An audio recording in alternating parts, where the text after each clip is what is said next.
Hello there, Faded Dolls. Dami here, and this is the first video of many for my new series on world building. World building is a huge part of me. If you follow me on Twitter or have seen any of my art, I do a lot of character creation, and I have whole worlds. I have been doing this for a really long time. And it's a huge passion.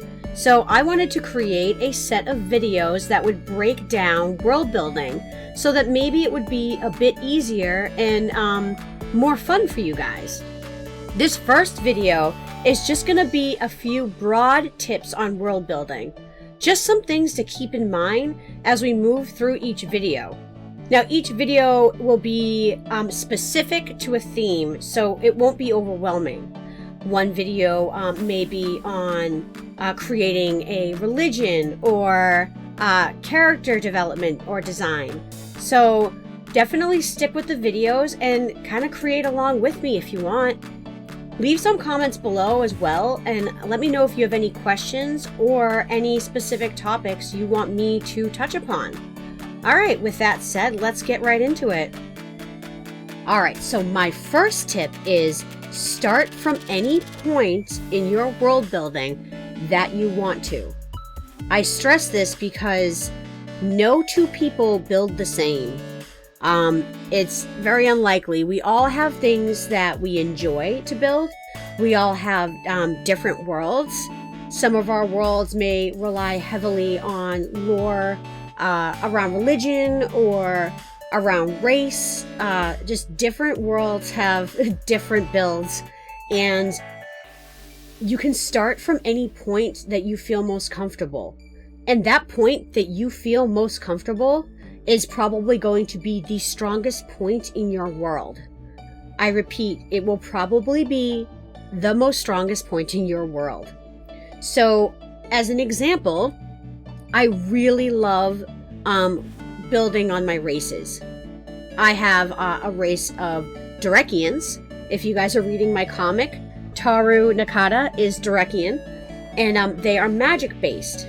So I knew that before I knew the environment of Derekia, which I'm still kind of working on. I hate building environments, but I love race creation. So I started with that, and from that I learned a lot about other aspects of my world. Taru is magical based. His race is magical based. They do light magic, a lot of healing magic. So because of that, I know that their religion will be influenced by that. Their environment will be influenced by that. So that's just an example of the fact that you can really start from anywhere. Again, if you start from environment, it will probably impact the races. The people have to survive in their environment, so how did they adapt? What are they like? I don't want to get too deep into that because those will be further videos, but it's just a reason, it's just like kind of backing up what I'm saying when it comes to start from any point you want to start from. There's nothing set in stone. Nobody's going to tell you you can't start with the environment or the characters or the races or religion, whatever, what have you. Start from any point you're comfortable with. The second tip I have for you guys is don't overcomplicate things. Think about what aspects of your world you need fleshed out to tell the story that you want to, whether it's via novel, if it's an animation, or like me, a webcomic. There are certain things that you need right away and certain things you do not need. So don't pull your hair out getting into the nitty-gritty of things, like the type of stone that's found on a certain walkway in a town your characters never visit.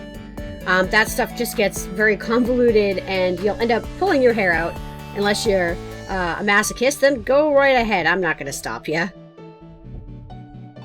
All right. Tip 3. Start broad. Start with a very simple overarching concept.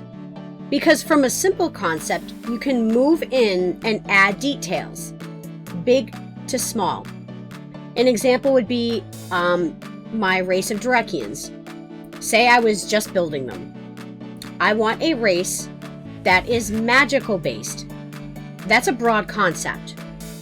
But it's easy because now I can branch out from that concept and start adding details, stepping down each time to more minute details. So I have a magical race of Drakians. What type of magic do they use? They use light magic. All right? What does light magic do? You can see how I'm building from a bigger concept to a smaller concept.